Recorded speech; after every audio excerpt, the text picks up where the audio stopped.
My son was in agony and needed my kidney. My daughter-in-law told me, "It's your duty. You're his mother." The doctor was already getting ready to operate on me, when suddenly my 9-year-old grandson came running into the room and yelled, "Grandma!" I'll tell the truth about why my dad really needs your kidney. The entire medical team froze. I'm glad you're here. If you're watching this video, hit the like button, subscribe to the channel, and tell me in the comments where you're listening to my story of revenge from.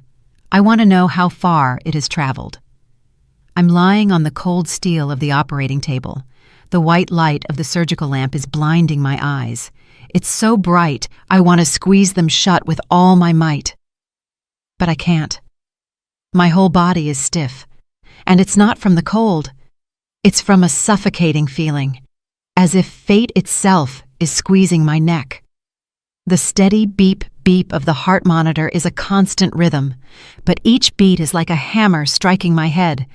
I can hear every sound in the room with crystal clarity.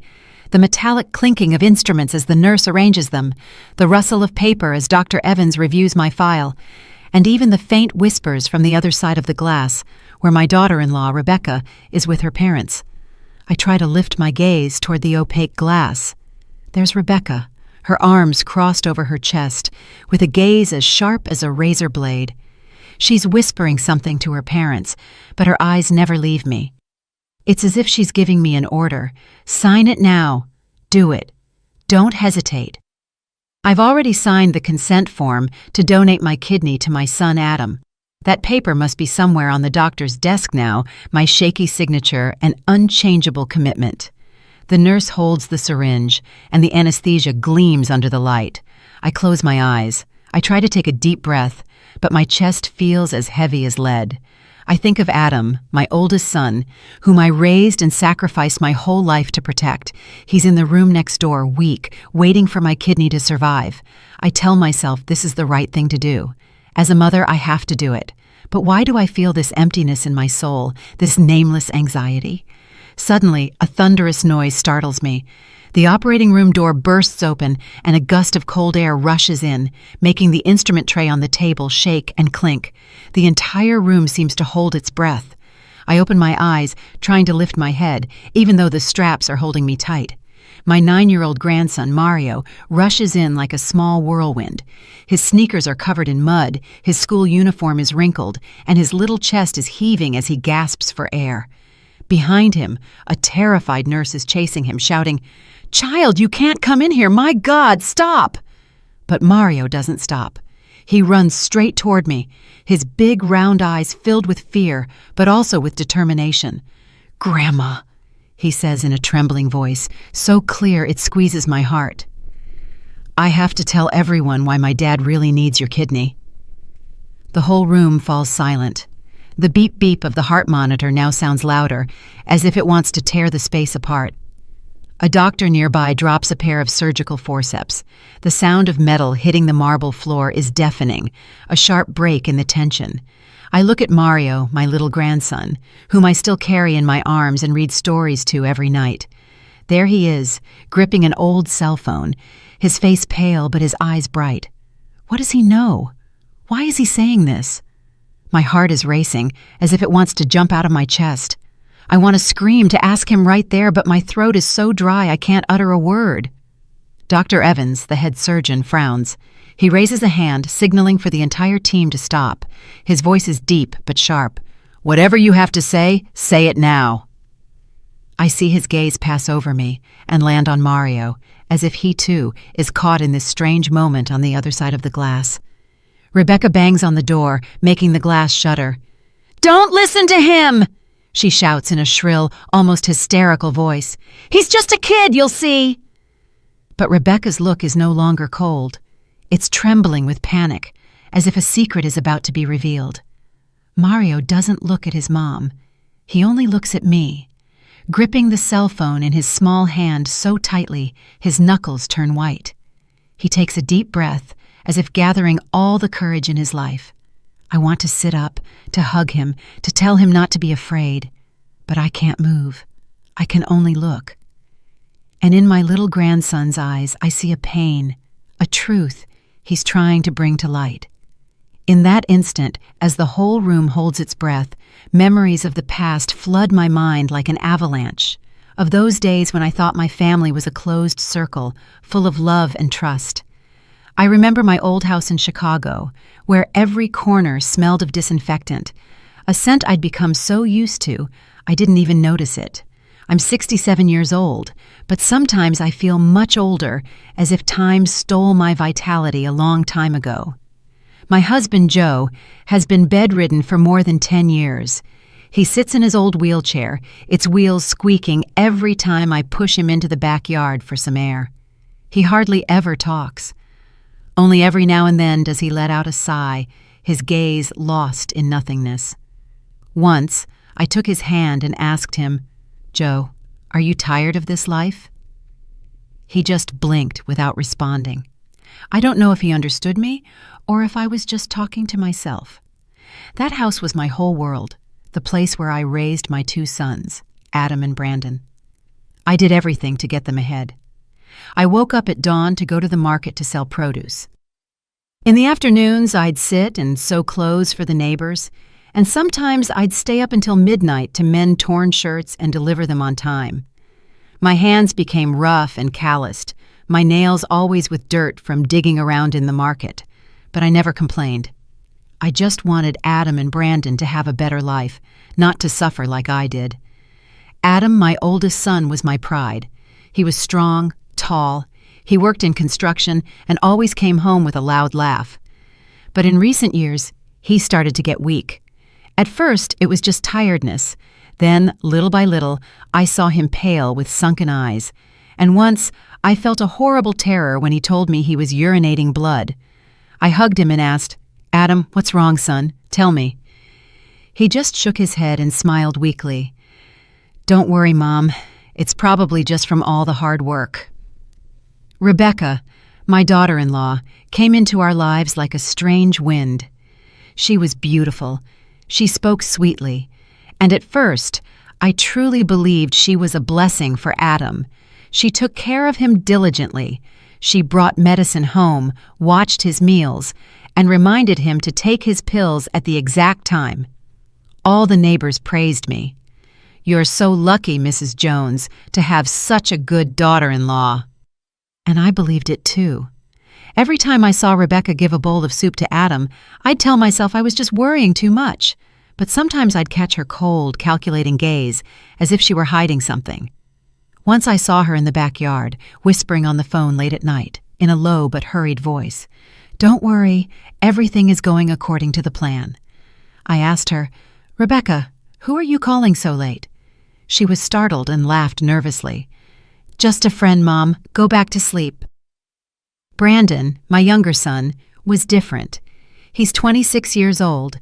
He lives a few blocks from my house and works as a plumber and electrician. Brandon doesn't talk much, but every time he came to visit, he'd always bring something to eat, sometimes some oranges, other times some bread that was still warm. He'd sit next to me, fixing the ceiling fan that squeaked or changing a light bulb in the kitchen. Once he looked at me and said in his deep voice, "Mom, don't work yourself to death like this. I don't want to see you exhausted." I just smiled and waved my hand. "I can still handle it, Brandon. You worry about your brother. He needs you more."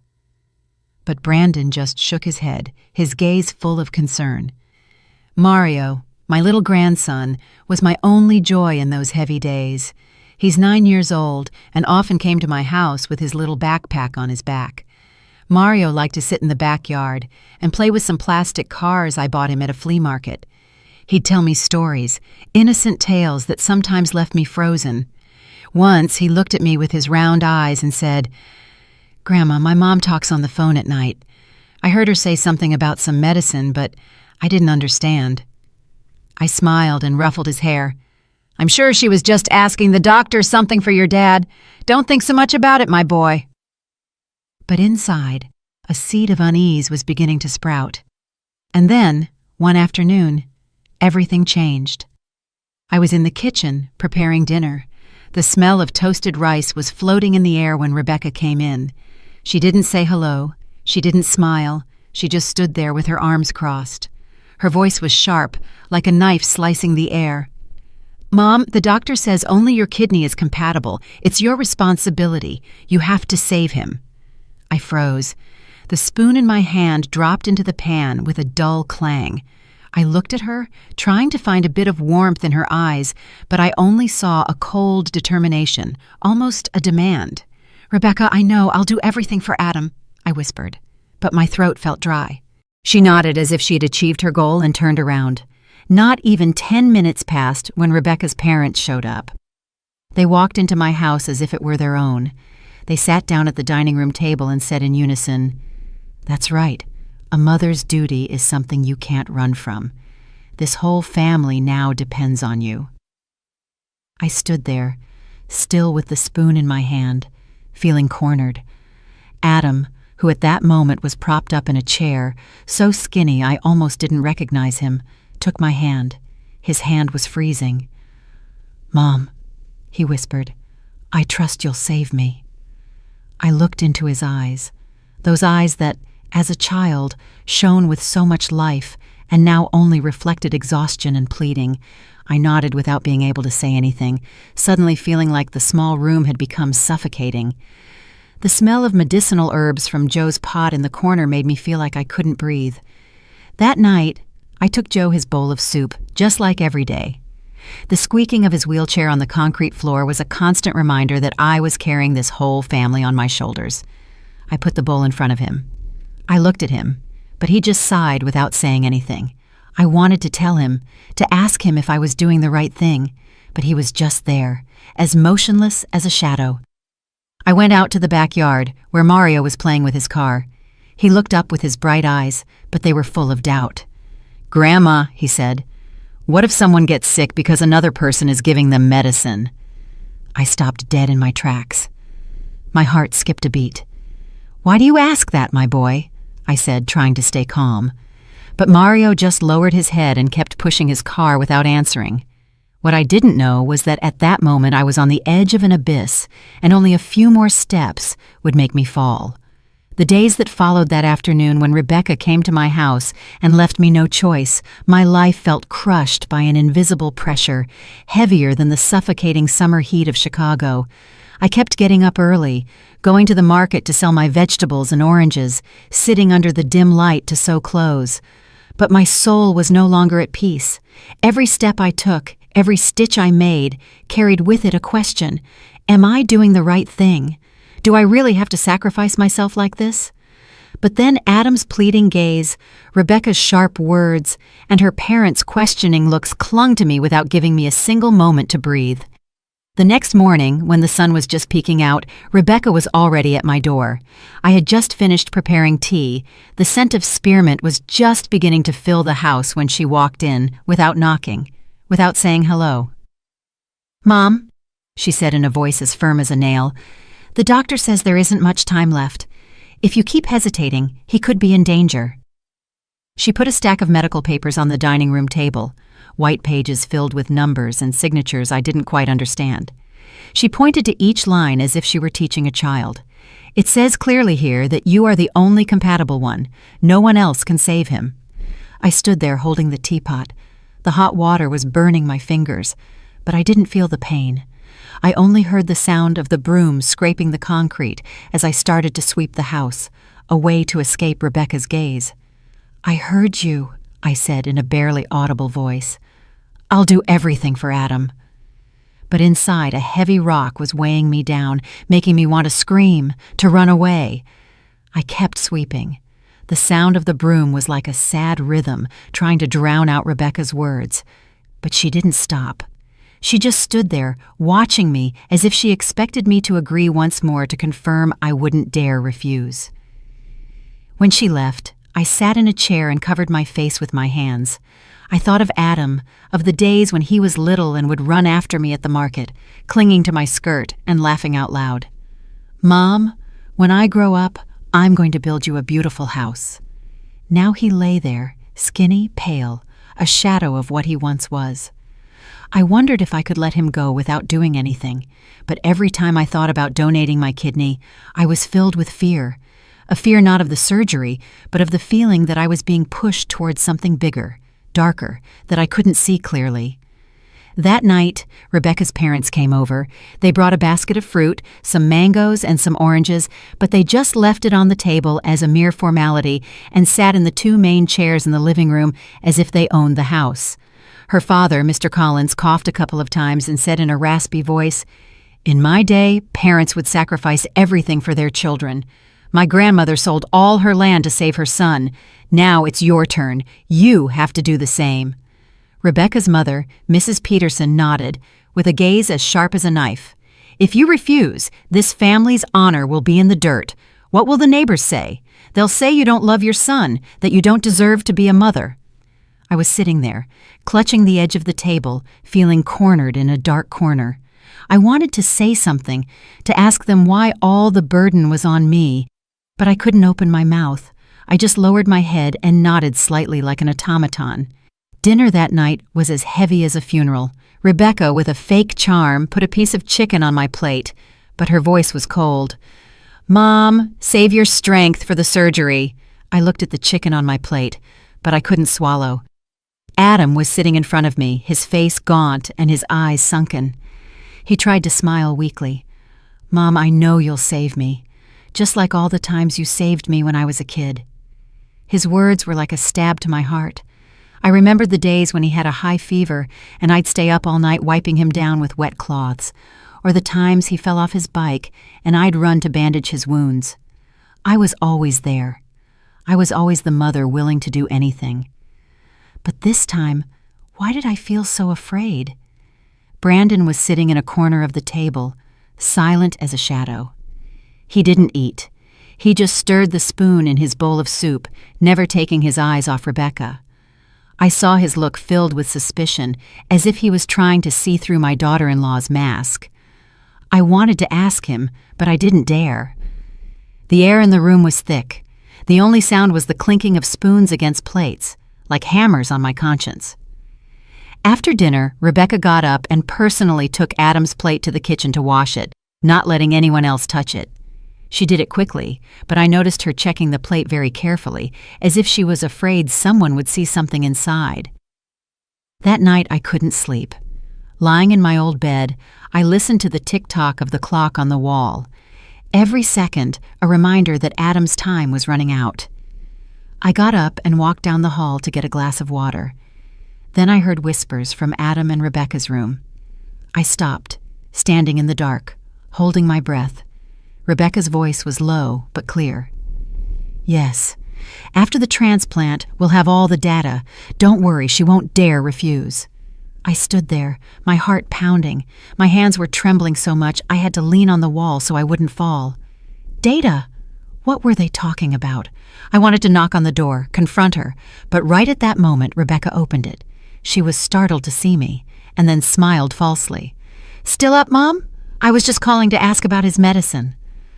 I nodded and turned away, but I felt as if thorns had been plunged into my heart. Rebecca's smile, her voice, everything was false, like a mask hiding something terrible. In the days that followed the tense conversation with Rebecca and her parents, I felt like I was living in a foggy dream where everything familiar was becoming strange and terrifying. I continued with my daily tasks, going to the market to sell, sewing clothes, feeding my husband Joe, but every action was mechanical, soulless. My heart was heavy, as if a black cloud hung over my head, and Rebecca's words, Adam's pleading gaze, they spun in my mind without giving me a second of peace. But then, one afternoon, when Mario, my 9-year-old grandson, came over, the first crack appeared in the wall of trust I was trying to keep standing. Mario came in with his sneakers stained with mud and his little hands still sticky from art class paint. He left his old backpack in a corner, sat on the floor, and took out the plastic car I had bought him at the flea market last year. I looked at him trying to smile, but my mind was in a jumble. Mario had always been a little light in my dark days with his innocent stories and his crystalline laugh, but that day he didn't smile.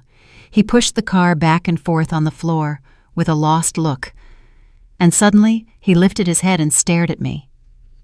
"Grandma," he said in a low but clear voice, "what if my dad isn't sick because of life, but because someone is giving him medicine on purpose?"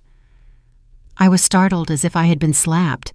The spoon in my hand almost fell, but I managed to hold on to it, trembling. "Why do you say that, Mario?" I asked, trying to keep my voice calm, but my heart was pounding.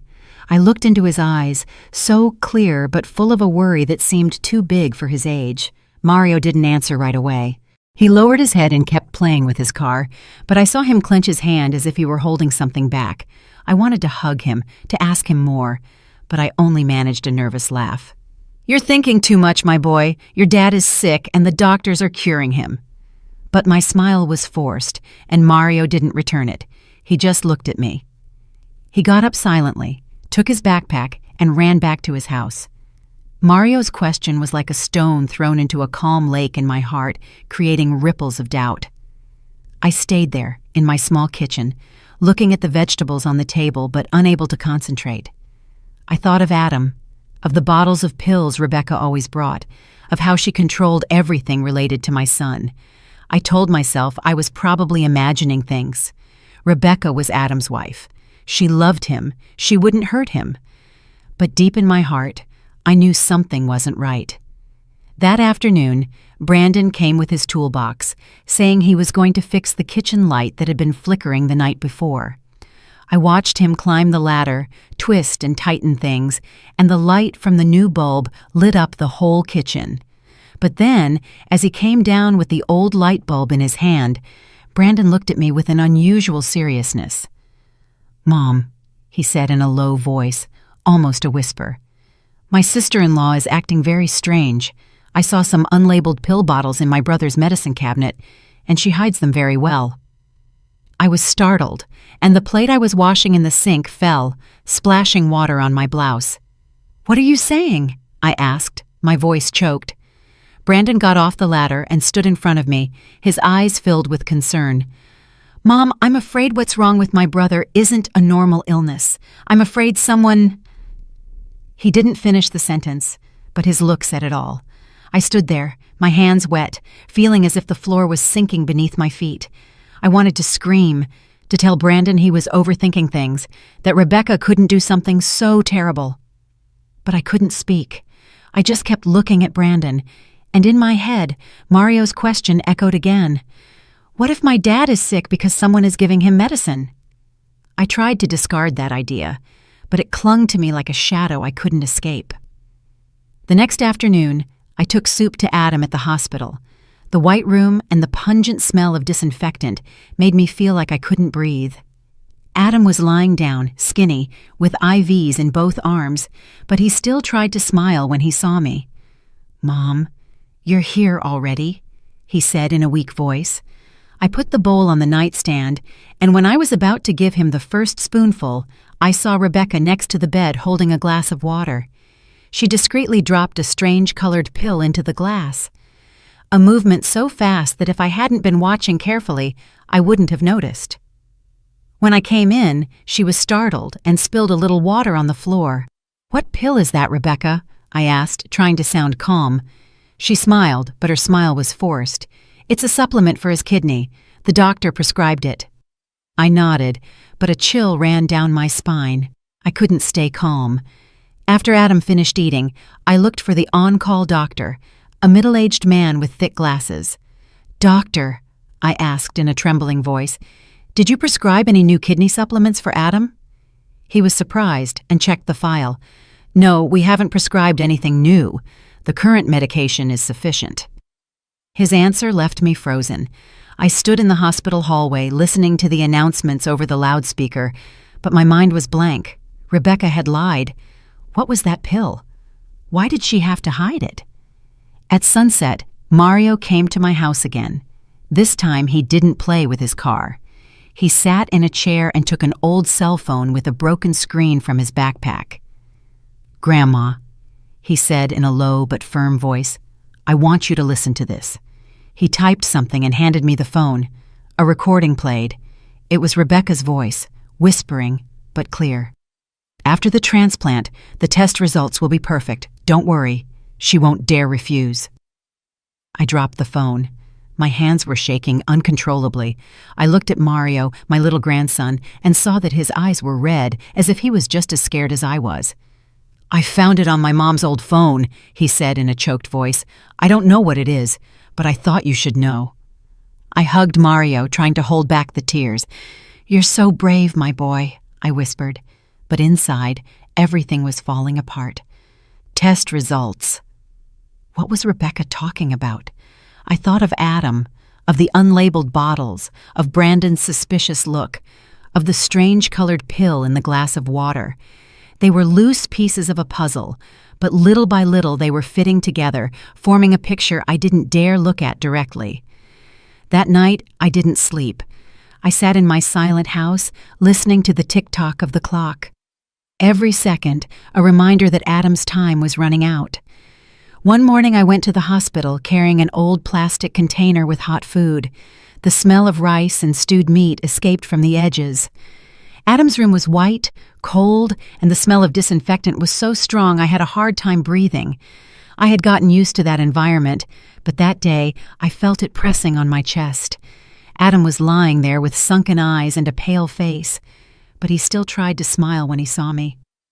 "Mom, you're here so early," he said in a voice as weak as a sigh. I put the food on the nightstand and tried to smile, but a storm was raging inside me. The doubts of the previous days, Mario's question, Brandon's warning, all screamed in my head without giving me peace. Rebecca was already there, sitting next to Adam's bed, staring at the IV bag that dripped slowly. She didn't look at me. She didn't say hello. She just nodded silently, as if my presence was a given. On the nightstand, I noticed a small pill bottle with the cap ajar, half hidden under a crumpled paper napkin. The bottle had no label. It was just a white plastic container with some strange blue pills inside. I picked it up, trying to keep my voice firm. "What medicine is this, Rebecca?" She was startled. She almost jumped and snatched the bottle from my hands so fast that it made me step back. "They're just vitamins, Mom," she said with a smile as fake as cheap paint. "The doctor prescribed them to help his kidney." I nodded, but a chill ran down my spine. Rebecca's smile, the way she snatched the bottle from me. Everything was wrong, as if she were hiding a secret I wasn't supposed to know. I sat next to Adam and started to feed him, but my mind was somewhere else. I thought about the unlabeled bottle, about what Brandon had said about the strange medicines Rebecca was hiding. I thought about Mario, about his innocent but sharp question. What if my dad is sick because someone is giving him medicine?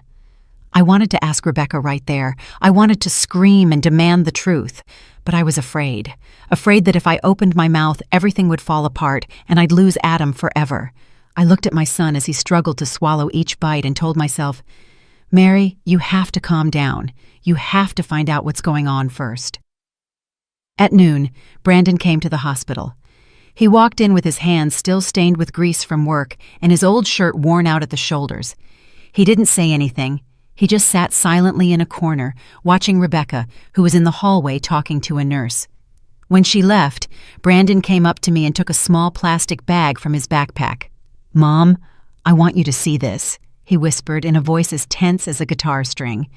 He showed me his phone. On the screen were some blurry photos, but clear enough to stop my heart. It was Rebecca in the hospital parking lot, discreetly taking a small bag from the trunk of her car and handing it to an unknown man. The man was wearing a black jacket and a cap that covered most of his face, but I could clearly see the bag of medicine in Rebecca's hand. "I took these photos yesterday," Brandon said in a trembling voice. "I followed her because I thought her behavior was very strange. Mom, I'm afraid she's doing something to my brother Adam." I was speechless, gripping the phone so tightly my knuckles turned white. The cold floor of the hospital seemed to absorb all the warmth from my body. "Brandon," I whispered, "are you sure? Did you hear what they were saying?" Brandon shook his head, his eyes red. I couldn't hear well, but I saw her give the bag to the man, and he handed her an envelope. "Mom, this isn't normal." I looked into Brandon's eyes. I saw the concern and the rage in them, and I knew he wasn't lying, but I still didn't want to believe it. Rebecca was Adam's wife. She had sworn to take care of him. How could she do something so terrible? That afternoon, when I returned home, Mario came again. He didn't run or play as usual. Instead, he sat silently in a chair, hugging his backpack. "Grandma," he said in a low but determined voice, "I want you to hear something." He took the old cell phone with the broken screen from his backpack and, trembling, played an audio file. Rebecca's voice echoed, whispered, but clear as a knife plunging into my heart.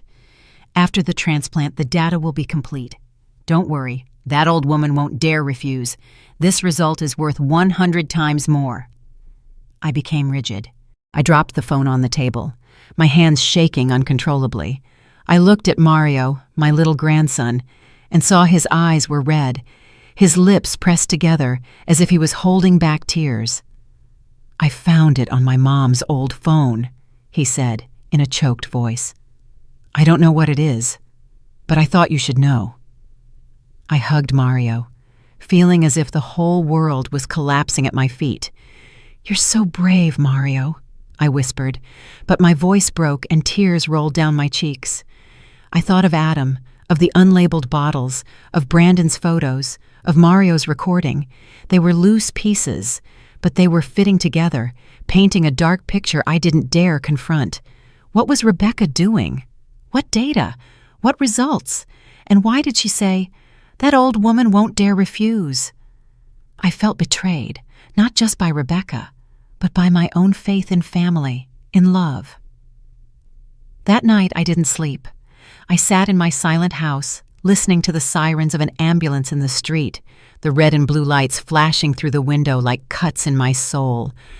I thought of Adam, of how he was getting weaker every day, of the strange medicines, of Rebecca's calculating whispers. I thought of Brandon, of the suspicion and worry in his eyes, and of Mario, the 9-year-old who had bravely brought me the truth. I held my head, feeling like my brain was going to explode.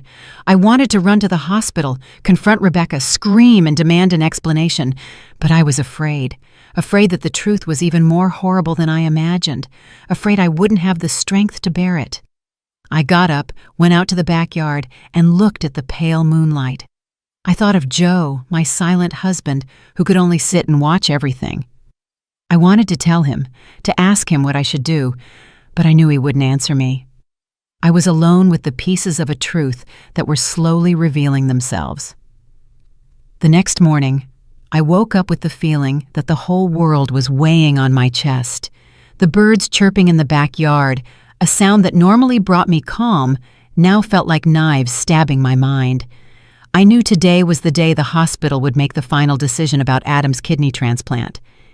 The clues Mario and Brandon had given me, the recording, the photos, the unlabeled bottle, they kept spinning in my head, but I didn't dare face them. I was afraid that if I dug deeper, I would find a truth I couldn't bear. I just wanted to save Adam, to see my son healthy again, even if the price was a part of my body. But deep down, I knew things weren't that simple. The hospital scheduled me for noon. I entered a small meeting room where Dr. Evans was already waiting for me. He spread the lab results on the table, white sheets filled with numbers and graphs I didn't understand. "Mrs. Jones," he said in a grave but firm voice, "we have reviewed everything thoroughly. You are the most compatible person to donate your kidney to Adam. If we don't proceed soon, his life will be in danger." I sat there clutching the edge of my blouse, my head buzzing as if I had a swarm of bees inside. "I understand," I whispered, but my voice was so low I doubted if he had heard me. Dr. Evans looked at me, and his expression softened. "Do you need more time to think about it?" he asked. I shook my head, not because I had already decided, but because I felt I had no other way out. Rebecca, her parents, and even Adam, they were all counting on me, and I couldn't let my son die. Through the glass of the door, I saw Rebecca standing there with her arms crossed. Her gaze, as sharp as ever, gave a nod to her mother, Mrs. Peterson, as if she were sure I wouldn't dare refuse. That gesture gave me a chill, as if they were playing a game of chess and I was just a pawn. I wanted to get up, to yell that I knew about the bottle, about the recording, but I couldn't. I just sat there, feeling trapped in an invisible cage with no escape. That evening, I gathered the whole family in my small house. The living room was crowded, the yellowish light of an old bulb reflected on the worn-out walls. I put a teapot on the table. The scent of spearmint couldn't disperse the heavy atmosphere. Rebecca's parents, Mr. Collins and Mrs. Peterson, sat in the center, occupying the two best chairs as if they were the owners. Rebecca sat next to them, her hands clasped, giving me a sidelong glance as if to make sure I wouldn't back out. Adam was lying on a sofa, his face pale and his breathing weak. Brandon was leaning against the wall, silent, but his eyes were red, as if he was holding back a fury about to explode. Mario was huddled in a corner, hugging his small backpack, his eyes filled with distress. I took a deep breath. My hands trembled as I set the teapot down. "I've made a decision," I said in a trembling voice, but trying to sound firm. "I'm going to donate my kidney to Adam." The room exploded like a bomb. Mrs. Peterson clapped and said in a shrill voice, "That's a real mother. I knew you wouldn't disappoint this family." Rebecca covered her face. Tears were streaming, but I saw how she clenched her fists as if she were acting in a play. "Oh, Mom," she said in a choked voice, "I knew you love him more than anyone. Thank you." Adam looked at me with eyes clouded by exhaustion, but he still managed to say, "Mom, I owe you my life." His words broke my heart like a dagger to the chest, but then Brandon jumped up and hit the table hard. The bang made the teacups vibrate. "No!" he yelled, his voice trembling with rage. "Mom, don't you see? You're sacrificing yourself for a wicked plan. She's using you, and she's using my brother Adam." The air in the room became thick. The only sound was the buzzing of a mosquito around the light bulb. Rebecca leaped to her feet and pointed at Brandon. "What are you saying? How dare you accuse me? I do everything for my husband." But Brandon didn't back down. He came closer, his gaze on fire. "Accuse you? And what about those unlabeled bottles and those midnight calls? Mom, you can't let them deceive you." I looked at Brandon, then at Rebecca, and finally at Adam. I wanted to say something, to ask Brandon to calm down, but I couldn't. I just looked away, feeling as if the whole world was coming down on me. That night I sat alone in my small room in front of the old wooden table. The oil lamp flickered. Its dim light illuminated the trembling words I was writing in my will. I wrote that the little house would go to Brandon and some of my few valuables to Mario. Every stroke was like a cut in my soul. I didn't know if I'd survive the operation, but I wanted to be prepared, to leave something for those I loved. Joe was sitting motionless in his wheelchair in a corner, watching me with his lifeless eyes. I saw his hand tremble, as if he wanted to say something but couldn't. I looked at him, and tears rolled down my cheeks. "Joe, I have to do it, right? I have to save Adam." He didn't answer. He just blinked, and 2 tears fell down his gaunt cheeks. I folded the will and put it at the bottom of an old wooden box where I kept memories of my wedding. Outside, the rain poured, mixing with the sound of my own sobs. Early in the morning, when the sky was still dark and the fog clung to the little streets leading to the hospital, I was lying on a gurney in an ambulance. I was clutching a small fabric bag with a change of clothes and an embroidered handkerchief I'd had since my wedding day. The ambulance siren howled, but I no longer paid attention. The streetlights filtered through the window, blurred like my broken dreams.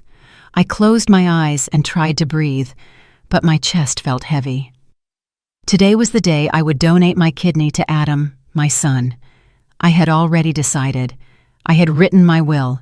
I had prepared myself mentally, but my heart was still in knots, as if I were entering a nightmare I couldn't wake up from. When the ambulance stopped, a nurse pushed the gurney down an endless hospital hallway. The screeching of the wheels on the tiled floor was like a hammer hitting my head. Rebecca was walking right behind me. Her steps were light but firm, like those of a guard. "Don't worry, Mom," she said in a low but sharp voice. "After the surgery, everything will be fine." I looked at her out of the corner of my eye and saw a flash of triumph in her eyes, as if she had already secured her victory. Her smile gave me a chill, not from cold, but from the feeling that I was being led into a plan where I was just a pawn without a will. At the reception, Rebecca's parents, Mr. Collins and Mrs. Peterson, were already there. They were dressed up. Mr. Collins in an old but well-ironed suit, and Mrs. Peterson in a bright red dress, as if they were coming to a big event and not to a surgery. They took Rebecca by the arm and greeted the doctors with an exaggerated friendliness, as if they had known each other all their lives. I heard Mrs. Peterson laugh loudly as she said to a young doctor, "Thank you for all your support, doctor. We won't forget this favor." I stood there, clutching my fabric bag, feeling like a stranger in my own story. Adam had already been taken to a waiting room. They allowed me to see him before I went into the operating room. The small room was cold, and his skinny arms were full of IVs. His face was pale, his eyes sunken, but when he saw me, he tried to smile weakly. "Mom, thank you," he whispered, his voice broken by exhaustion. I took his hand. It was freezing, and I felt like crying. "Adam, I'll do everything to make you get better," I told him, but my voice trembled, as if I were trying to convince myself. I looked into my son's eyes. I saw an absolute trust in them and wondered, am I doing the right thing, or am I risking my life for something I don't fully understand? Suddenly, Brandon came running in with his hands still stained with grease from work. He was gasping. His shirt was soaked with sweat, as if he had run a long distance. "Mom, don't do it," he said, almost pleading as he grabbed me by the shoulders. "I beg you, don't donate the kidney. Something isn't right." I looked at Brandon. I saw his red eyes filled with rage and concern. I wanted to tell him that I had already decided, that I couldn't let Adam die. But the words wouldn't come out. I just put my hand on his, squeezed it gently, and let the nurse take me away. Brandon was left there, powerless, shouting behind me, "Mom, listen to me!" But I didn't turn around. I didn't dare turn around because I was afraid that if I looked into Brandon's eyes, I would fall apart. The hospital hallway was long and cold. The smell of disinfectant was so strong it made me nauseous. An impersonal voice sounded over the loudspeakers. "Operating room number 3, prepare for kidney transplant." They took me to a changing room where a nurse put a cap and a mask on me. The cold blue gown they put on me was a reminder that I was about to lose a part of my body. I looked at myself in the mirror. I saw my gaunt face, my eyes surrounded by dark circles. I asked myself, "Mary, what are you doing? Are you sure this is the right thing to do?" But then the image of Adam in the hospital bed appeared in my mind, and I gritted my teeth and went on.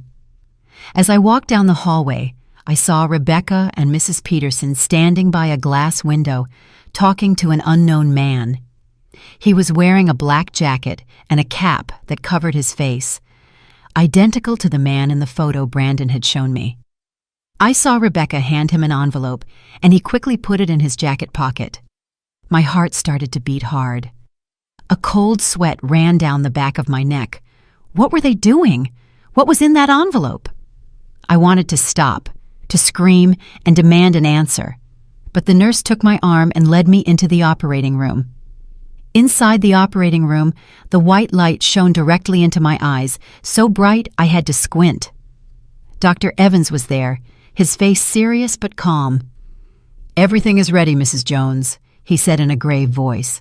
"Just relax." I nodded, but my body was stiff. The nurse placed electrodes on my chest, and the heart monitor's beep-beep was constant, but each beat was like a warning. Rebecca appeared on the other side of the glass. She pressed her face against the window and made a sign to sign quickly toward the papers another nurse was holding. I took the pen, trembling. The ink ran on the paper. When I signed, I felt as if I were signing my own death sentence. I looked at my blurred signature. I thought of the will I had written the night before, of Brandon, of Mario, and I wondered, will this be the last time I'm conscious? Just as the doctor was getting ready to inject the anesthesia, my heart was beating furiously.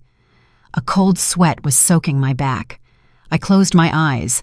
I tried to breathe, but images of Adam, Brandon, Mario, and Rebecca were spinning in my head. I thought of Mario's recording, of the unlabeled bottle, of Brandon's photo. I wanted to stop it all, but I couldn't. I had come too far. I had signed. I had entered this room. I could only lie there, waiting with a fear that was drowning my heart. But then, just as the nurse was about to inject the anesthesia, a crash made the whole room tremble. The door burst open. The screech of the hinges ripped the air. All the doctors and nurses were startled. Some turned around abruptly with panic in their eyes. Mario came in like a small whirlwind. His sneakers were still stained with mud.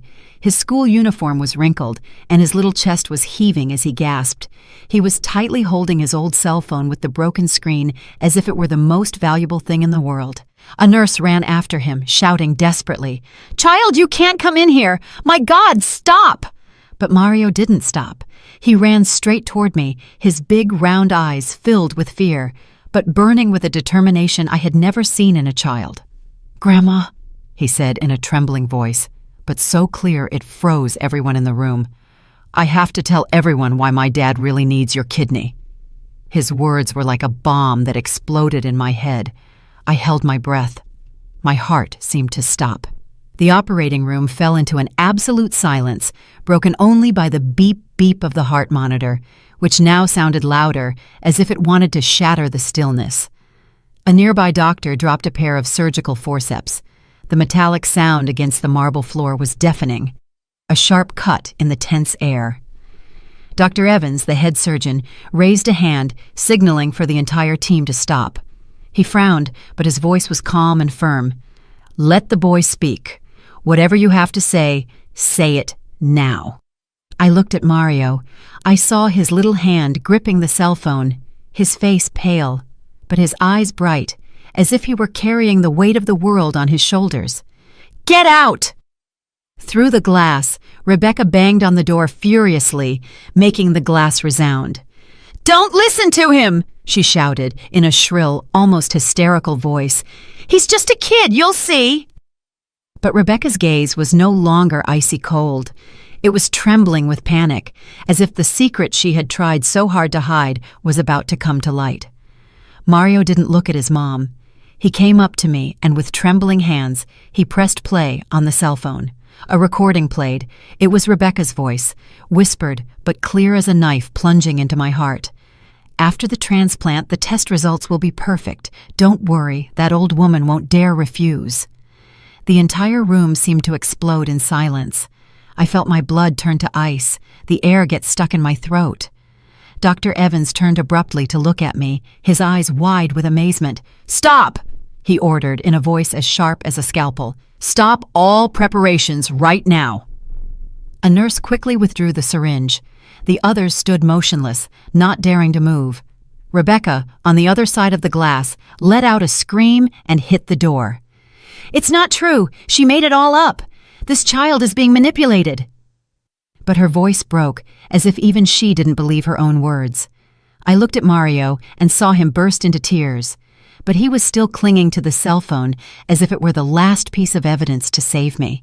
"I have a video too," he said, his voice choked. "It's when my mom and grandparents are talking about selling medicines." He played a video, and the image appeared on the small screen. Rebecca and Mrs. Peterson in the parking lot, exchanging an envelope with the unknown man I had seen before. Mrs. Peterson's voice was heard.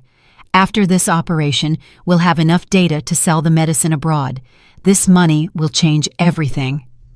I lay there, my vision blurred by tears, feeling a mix of horror and relief. Horror for the truth I had tried so hard to avoid, now exposed before everyone, and relief because I finally no longer had to lie to myself. Brandon burst in from the hallway, his face red with anger. "Enough!" he shouted, throwing himself against the glass door to face Rebecca. "You poisoned him! You thought we were all blind?" Before anyone could react, Brandon raised his hand and slapped Rebecca.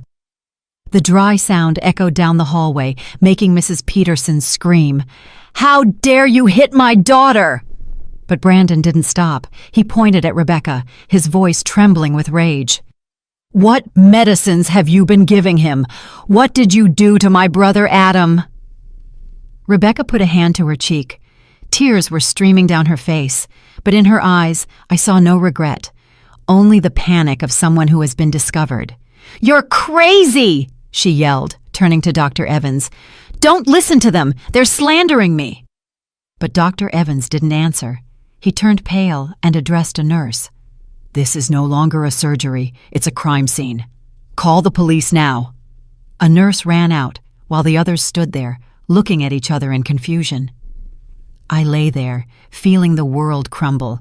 Tears were rolling down my cheeks, but I didn't wipe them away. I looked at Mario, my little grandson, who had bravely burst into the operating room to save me. I looked at Brandon, my younger son, who had tried to protect me at all costs. And I thought of Adam, my son, who lay in the room next door, not knowing that the wife he trusted had betrayed him. I stayed there, letting the tears flow, letting the truth seep into every fiber of my being. In that moment, I understood that everything had changed. The truth had burst out like a door being knocked down, and nothing could hide it now. The operating room, which had been cold and silent before, had become a chaotic battlefield. The confused nurses looked at each other, not knowing what to do. Dr. Evans frowned. His sharp gaze scanned each person as if he were trying to maintain order in the middle of the storm. I lay there, my vision blurred by tears, but unable to take my eyes off the scene. The truth Mario had just revealed was like a fire, burning away all the trust I had left. Rebecca, after Brandon's slap, clutched her cheek and yelled in a shrill voice, "How dare you hit me? I do everything for my husband!" Tears were running down her face, but I could clearly see the panic in her eyes. It wasn't the pain of a wife unjustly accused, but the fear of someone who has been discovered. She turned to her parents, grabbing Mrs. Peterson's blouse, her voice choked. "I didn't do anything wrong. I just wanted to save Adam. Dad, Mom, say something." But Mr. Collins and Mrs. Peterson just stood there, their faces pale, unable to say a word. Mrs. Peterson, usually so cunning and bossy, was now just clenching her hands, biting her lips to hold back a tremor. Suddenly, Mrs. Peterson hit the floor with her cane. The dry sound of the wood against the tile echoed, and she pointed directly at me. "You dared to manipulate your grandson into making up lies about me, you evil old woman!" Her words were like a stab to my heart. I wanted to scream, to tell her that I hadn't manipulated anyone, that it was her daughter who had betrayed my family. But I had a lump in my throat and couldn't speak.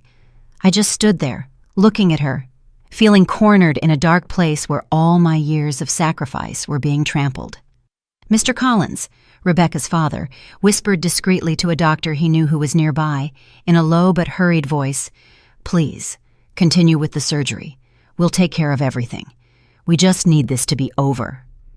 He slipped an envelope into the doctor's hand, but Dr. Evans came over immediately with a voice as cold as ice. "The law decides here, not money." He snatched the envelope, threw it on the floor, and ordered a nurse, "Close the doors. No one leaves. I'm going to inform the hospital management right now." The sound of his footsteps was firm, like a declaration that everything had gotten out of control. Brandon, from the hallway, burst into the operating room, ignoring a nurse's attempts to stop him. He grabbed me by the shoulders, his eyes red, and shouted, "Mom, don't donate the kidney. It's all their plan. She poisoned my brother. Don't you see, Adam?" Brandon's voice trembled, full of rage and pain. I looked into his eyes and saw the desperation of a son trying to protect his mother. I wanted to say something, to comfort him, but I couldn't. I just stood there, feeling the world crumble beneath my feet. From the preparation room next door, Adam's weak and confused voice was heard. "What's going on? Why are they arguing?" He tried to sit up, breathing with difficulty. The IVs in his arm trembled with the movement. I heard my son's voice, and my heart broke into 1,000 pieces. Adam knew nothing. He didn't know that the wife he loved, the one he trusted, had dragged the whole family into a dark conspiracy. I wanted to run to him, hug him, and tell him everything would be all right, but I couldn't move. I only lay there with tears streaming, feeling torn between my love for Adam and the horrible truth that had just come to light. Mario, standing beside me, broke into a fit of sobbing, but he still lifted the cell phone and said in a choked voice, "I have another video. This is when my mom gives the medicines to my grandparents." He played the video, and the image appeared on the small screen. Rebecca and Mrs. Peterson in the parking lot making the exchange with the unknown man. Mrs. Peterson's voice was heard, clear and cold. "If the transplant is a success, we can sell the medicine abroad. With that money, we can launder all the dirty profits." The entire room fell silent. A nurse covered her mouth, her eyes wide with horror. Dr. Evans was frozen, gripping the file as if to contain his rage. Rebecca, in a panic, lunged to snatch the cell phone from Mario, trying to throw it to the floor. "No, that's fake!" she yelled, her voice broken. But Brandon was faster. He grabbed the phone from her and pushed Rebecca, who fell to the floor. One of her high heels flew off, bouncing on the floor with a dry sound, like the final period on the farce she had orchestrated. "Shut your mouth!" Brandon yelled, his face red with fury. "You think you can fool everyone? What did you do to my brother Adam?" Rebecca was sitting on the floor, her hair a mess, but her gaze still had a flash of stubbornness. "I didn't do anything. You're slandering me." Hospital security appeared. 2 men in uniform entered with serious expressions. They approached Rebecca, Mr. Collins, and Mrs. Peterson, not giving them time to react. Mrs. Peterson was still cursing with the cane trembling in her hand. "Traitor! You destroyed this family!" She pointed at me, but her voice broke as if even she knew everything was over. Rebecca was held firmly. She writhed. "Let me go! I didn't do anything wrong!" But her gaze now only reflected the desperation of someone cornered. I lay there, motionless, my body cold, but my eyes wide open, watching the truth unfold before me. When the operating room door closed behind the police, the screams of Rebecca and her parents still echoed in the hospital hallway. But for me, they faded into the air like a nightmare that dissipates. Rebecca kept screaming in a broken voice, "I was contributing to science! Nobody understands me!" But no one answered her. Mr. Collins and Mrs. Peterson, who once sat with such arrogance in my living room, now walked with their heads bowed, escorted in silence. I lay on the operating table, still trembling, but it was no longer from fear. A strange feeling of relief flooded me, as if I had been freed from a cage I didn't know I was in. Dr. Evans came over. His face was serious, but his gaze had softened. "Mrs. Jones," he said in a grave voice, "we have canceled the surgery. We will transfer Adam to an alternative treatment, dialysis combined with new medications. You risked your health preparing for this, but you have saved his life and your dignity." I looked at him. Tears were rolling down my cheeks, but I didn't wipe them away. "Thank you, doctor," I whispered, in a weak but sincere voice. I didn't know if I had really saved my dignity, but I knew that for the first time in months, I felt like I was breathing, truly breathing. Brandon ran to me and helped me sit up. He took my hand tightly. His gaze was firm but full of pain. "You still have me, Mom," he said in a choked voice. "I'm going to protect you. From now on, I promise." I squeezed his hand, feeling the warmth of his rough, grease-stained skin. I looked into Brandon's eyes and saw the strength of a son willing to carry the whole world to protect his mother. "You're my pride, son," I whispered, and the tears fell again. Brandon didn't say anything. He just hugged me tightly, and in that hug, I found some comfort in the middle of the ruins of my family. Adam was transferred to a recovery room. When I entered, he was lying down, his face pale and the IVs still in his arms. He looked at me with red eyes and asked in a weak voice, "Mom, is it true that everything my wife did was to harm me?" His question was like a stab to my heart. I went over, sat on the bed beside him, and hugged him. My tears fell, wetting his hospital gown. "Oh, Adam, my son," I said in a choked voice. "I don't know where all this started, but I promise I won't let anyone hurt you anymore." Adam lowered his head. Tears rolled down his skinny cheeks. "Mom, I was wrong," he whispered. "I didn't protect you, and I let you suffer too much." I hugged him tighter, feeling that in the world it was just the two of us, clinging to each other in the middle of the storm that had just passed. In the following days, the newspapers started covering the news. "Drug trafficking ring busted at local hospital," the headlines screamed. They wrote about a group of doctors and pharmacists involved, in which Rebecca, Mr. Collins, and Mrs. Peterson were key players. They had been testing illegal drugs on patients like Adam, using the kidney transplant as a smokescreen to collect data for an international organization. Reading those words filled me with horror and pain. I thought of Rebecca, of the times she served me food, of her sweet words that I now knew were false.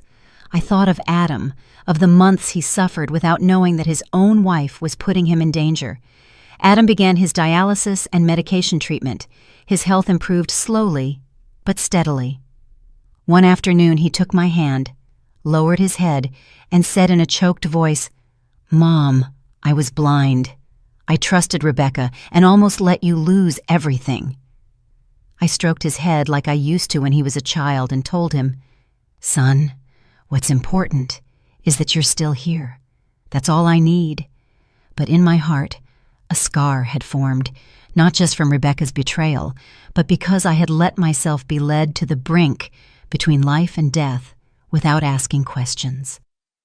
I went back to my little house where Joe was still motionless in his wheelchair.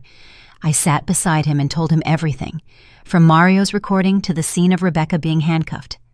I don't know if he understood everything, but when I finished talking, I saw him blink and 2 tears rolled down his gaunt cheeks. I took his hand, squeezed it, and for the first time in years, I felt a small response from him, a weak squeeze, as if he were trying to tell me he understood. I burst into tears, not from pain, but because I knew that despite everything, I still had him. I still had my family. Mario became the little hero of the neighborhood. The day he came home, he ran to me, hugged me around the neck, and whispered, "Grandma, I'm sorry I took so long to speak up, but at least I got there in time to save you." I laughed through my tears, hugging the boy, feeling the warmth of his small body. "You're the bravest person I know," I said, ruffling his hair. Mario smiled, the first smile I had seen from him in days.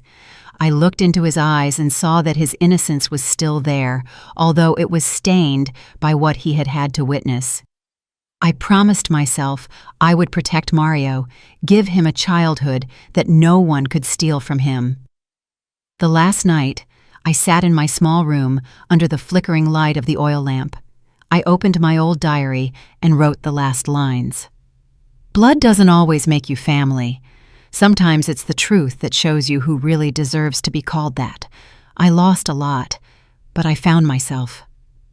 I closed the diary, put down the pen, and listened to the rain hitting the backyard roof. I felt a strange calm, as if the storm had passed, leaving a clear sky. I looked out the window. I saw the pale moonlight illuminating the backyard, and I knew that even if the road ahead was long, I would never again let myself be blinded. I had regained my own strength, and that was the most valuable thing no one could take from me. The story you've just heard has been changed in names and places to protect the identity of the people involved. We are not telling this to judge, but with the hope that someone listens and stops to reflect. How many mothers are suffering in silence inside their own homes? I truly wonder, if you were in my place, what would you do? Would you choose to be silent to keep the peace? Or would you dare to face everything to reclaim your voice? I want to know your opinion because every story is like a candle that can light the way for someone else. God always blesses, and I am convinced that courage leads us to better days. Meanwhile, on the final screen, I leave you with 2 of the channel's most beloved stories. I'm sure they will surprise you. Thanks for staying with me until this moment.